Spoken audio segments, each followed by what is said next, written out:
Hello friends, welcome to SMS study centre. आज मैं आपको बताने वाला हूं वरिष्ठ कंप्यूटर अनुदेशक एवं बेसिक कंप्यूटर अनुदेशक संयुक्त सीधी भर्ती 2026 के बारे में।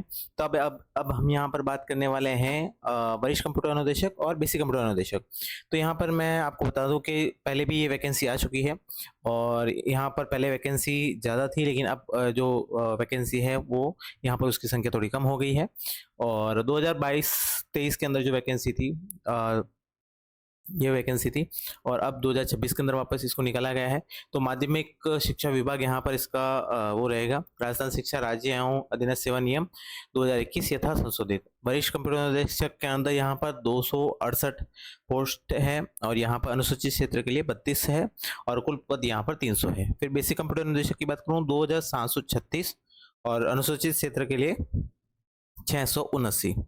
तो यहाँ पर कुल पद हो गए हैं 3415। ओके, फिर बात करूं संस्कृत शिक्षा विभाग। तो देखिए, एक तो माध्यमिक शिक्षा विभाग है, दूसरा है संस्कृत शिक्षा विभाग। तो यहाँ पर वरिष्ठ कंप्यूटर अनुदेशक की तो 20 है और अनुसूचित क्षेत्र के अंदर 2, तो टोटल 22 है। और बेसिक कंप्यूटर अनुदेशक की यहाँ पर 200 है और यहाँ पर अनुसूचित क्षेत्र की 14, तो 214 है। तो टोटल यहाँ पर हम बात करें तो 3951 पद है। ओके, अभ्यर्थी उक्त पदों पर चयन के बाद जिस विभाग में माध्यमिक शिक्षा विभाग अथवा संस्कृत शिक्षा विभाग में पदस्थापना चाहता है, उसे संबंधित विभाग की वरीयता प्राथमिकता पदों के लिए आवेदन करते समय ही निर्धारित कॉलम में भरना अनिवार्य होगा। बोर्ड द्वारा चयनित अभ्यर्थियों को विभागों का आवंटन श्रेणीवार मेरिट एवं अभ्यर्थियों द्वारा भरी गई प्राथमिकता के क्रम के आधार पर किया जाएगा और अभ्यर्थी अपने ऑनलाइन आवेदन में ध्यानपूर्वक विभागों की प्राथमिकता क्रम भरे। इसके बाद प्राथमिकता क्रम में संशोधन स्वीकार नहीं किया जाएगा। देखिए, आपको सबसे पहले फॉर्म भरते समय यही ध्यान रखना है कि आपकी जो वरीयता है, आपको कहाँ पर जाना है, या तो माध्यमिक शिक्षा विभाग के अंदर या फिर आपका संस्कृत शिक्षा विभाग के अंदर। ओके, दोनों ही शिक्षा विभाग है और एक है माध्यमिक और एक है संस्कृत। तो आप किस विभाग में जाना चाहते हैं, आप उसके बेस पे आप अपना जो फॉर्म है वो भरिएगा।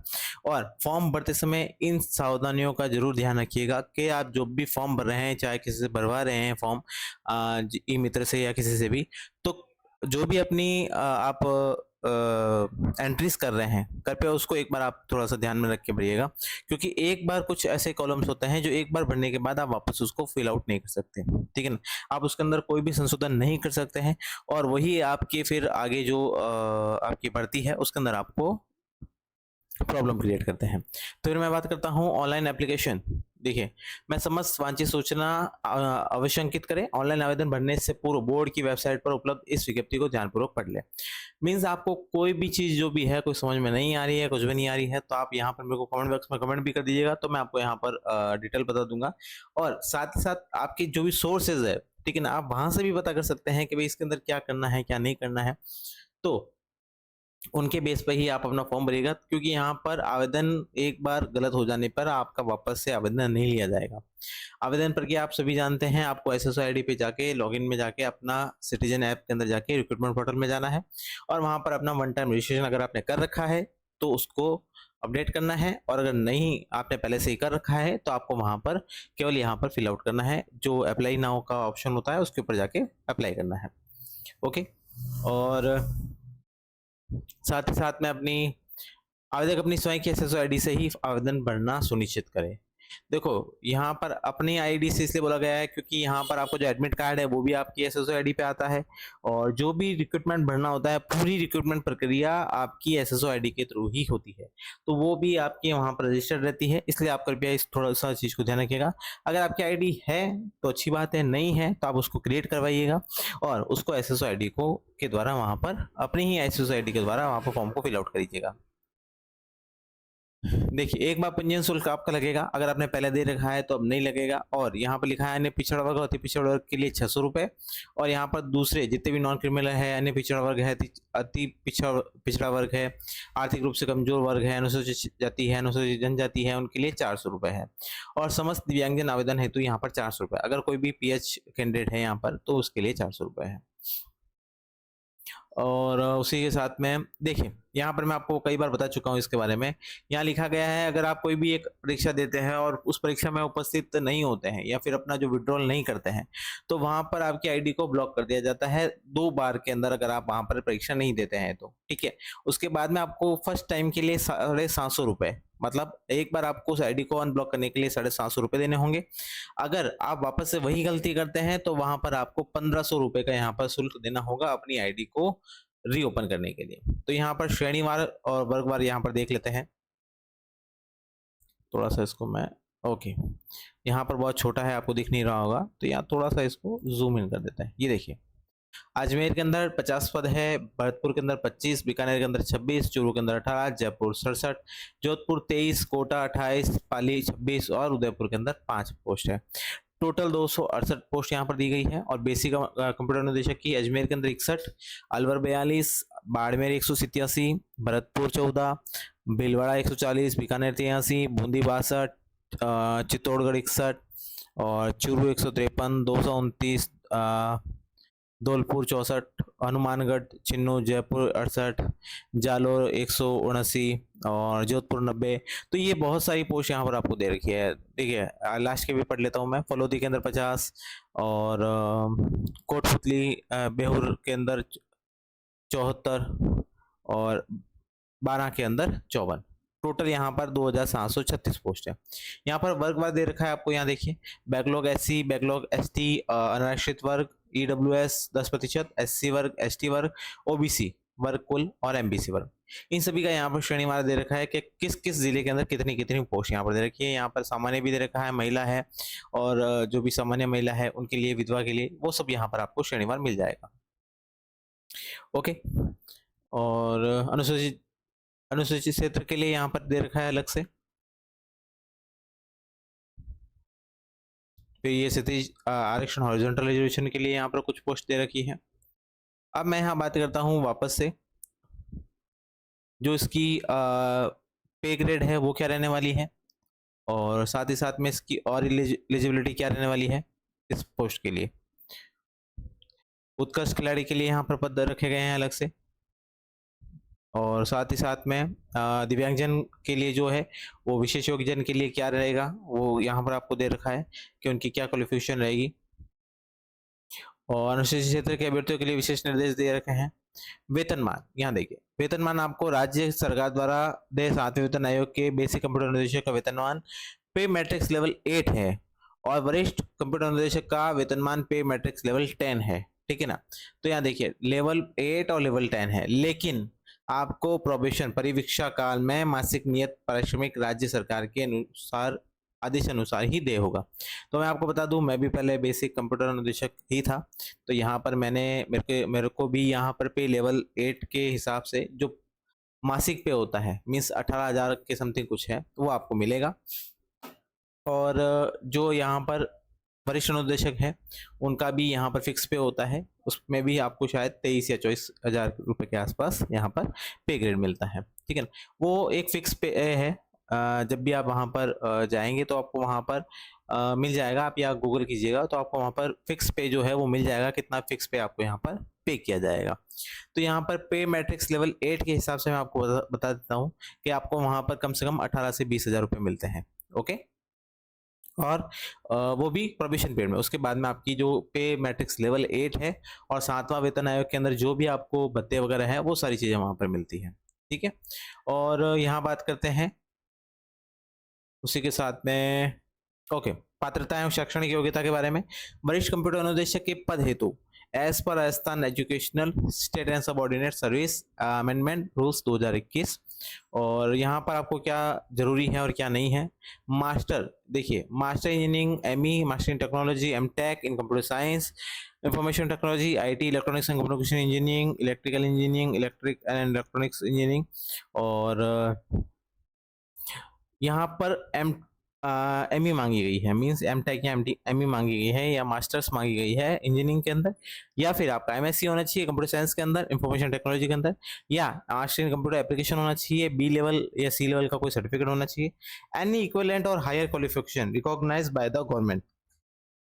इसमें आपका कोई भी हायर एजुकेशन क्वालिफिकेशन है वो आपका यहाँ पर होना चाहिए। बेसिक कंप्यूटर अनुदेशक के लिए यहाँ पर मैं बता दूं, क्या है यहाँ पर graduate and A level PGDCA minimum 1 year होना चाहिए। ग्रेजुएट हैं आप साथ में और ए लेवल का आपके साथ में पीजीडीसीए का 1 ईयर का कोई सर्टिफिकेट कोर्स होना चाहिए। या फिर आप बी है, bachelor engineering, bachelor technology, B Tech है कंप्यूटर साइंस के अंदर, इंफॉर्मेशन टेक्नोलॉजी के अंदर, ईसीई के अंदर, डबल ई के अंदर, ट्रिपल ई के अंदर और ईआईसी के अंदर और टीआई के अंदर, टेलीकम्युनिकेशन एंड इंस्ट्रूमेंटेशन के अंदर।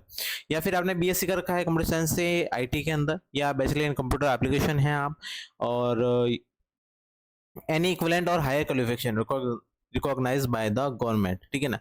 इक्विवेलेंट या हायर क्वालिफिकेशन होना चाहिए आपका, ठीक है। और यहाँ पर ओके, तो यहाँ पर आपका या तो बीएससी या आईटी के अंदर होना चाहिए, बैचलर इन कंप्यूटर एप्लीकेशन होना चाहिए, या फिर आपका एनी इक्विवेलेंट होना चाहिए, ठीक है ना। या पीजीडीसीए का कोई कोर्स होना चाहिए, ओ लेवल का कोर्स होना चाहिए, ठीक है ना, वो वहां पर आपके लिए एलिजिबल होगा। फिर इसके साथ में हम बात करते हैं आगे अन्य योग्यता, स्वास्थ्य और चरित्र आपका जो बताया गया है वो होना चाहिए, और राष्ट्रीयता आपकी भारतीय होना चाहिए। आयु, आयु के बारे में बात कर लेते हैं। 1/1/2027 को 18 वर्ष की आयु प्राप्त कर चुका हो और 40 वर्ष का नहीं हुआ हो।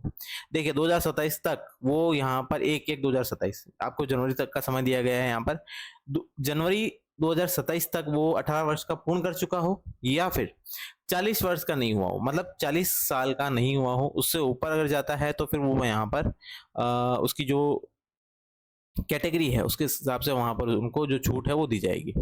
स्पष्टीकरण यहाँ पर दे रखा है। बोर्ड द्वारा पूर्व माध्यमिक शिक्षा विभाग के लिए वरिष्ठ बेसिक कंप्यूटर निदेशक भर्ती 22 में आयु की गणना 1/1/2023 को की गई थी, जिसके बाद भर्ती नहीं होने के कारण केवल माध्यमिक शिक्षा विभाग के पदों हेतु समस्त आवेदकों को अब अधिकतम आयु सीमा में 3 वर्ष के अतिरिक्त छूट दी होगी। संस्कृत शिक्षा विभाग के उक्त पदों पर प्रथम बार भर्ती होने के कारण संस्कृत शिक्षा विभाग के उक्त पदों पर अतिरिक्त छूट दे नहीं होगी। देखिए यहाँ पर केवल छूट दी गई है तो वो है माध्यमिक शिक्षा विभाग के पोस्ट के लिए, ठीक है ना। आपकी जो दूसरा संस्कृत शिक्षा विभाग है उसके लिए यहाँ पर आपको छूट नहीं दे रखी है। और उच्चतम आयु सीमा में अन्य विशेष श्रेणियों में छूट निम्न प्रकार दे होगी।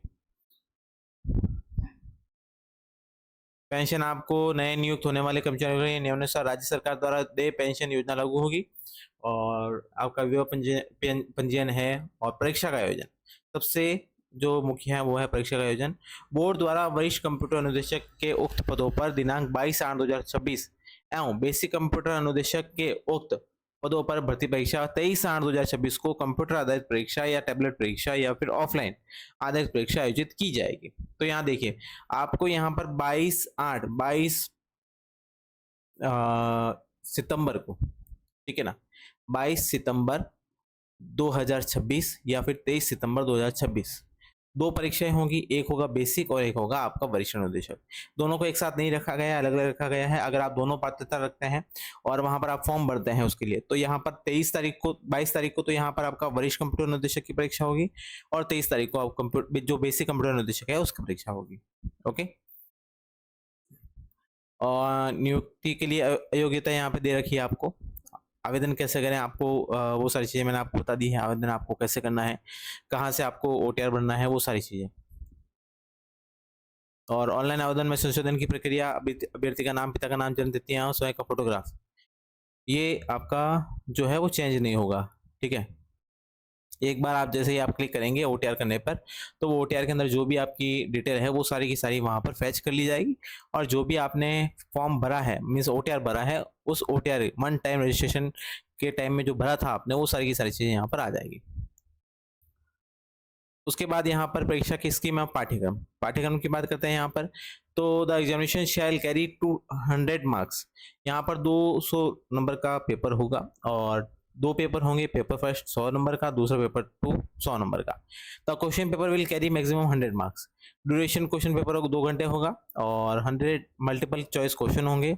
Art, culture, history, geography, general science and current affair in Rajasthan, general ability and shall include following points: logical reasoning, analytical ability, decision making, problem solving, general mental ability, basic numerical, data interpretation. Negative marking shall be applicable in the evaluation of answer. Okay, और 1/3 आपका यहाँ पर काटा जाएगा।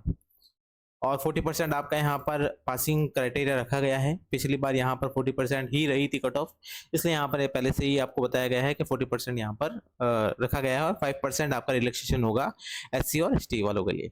तो यहाँ पर question paper जो है syllabus and scope of paper हो गया। पेपर टू भी यहाँ पर आपका 100 क्वेश्चन का रहेगा, 100 मार्क्स का रहेगा, 2 घंटे का रहेगा और 100 क्वेश्चन होंगे, उसके अंदर 100 क्वेश्चन होंगे। 1/3 आपका यहाँ पर नेगेटिव मार्किंग होगी और साथ ही साथ में आपका 40% जो है पासिंग क्राइटेरिया रहेगा। और paper shall include following subjects.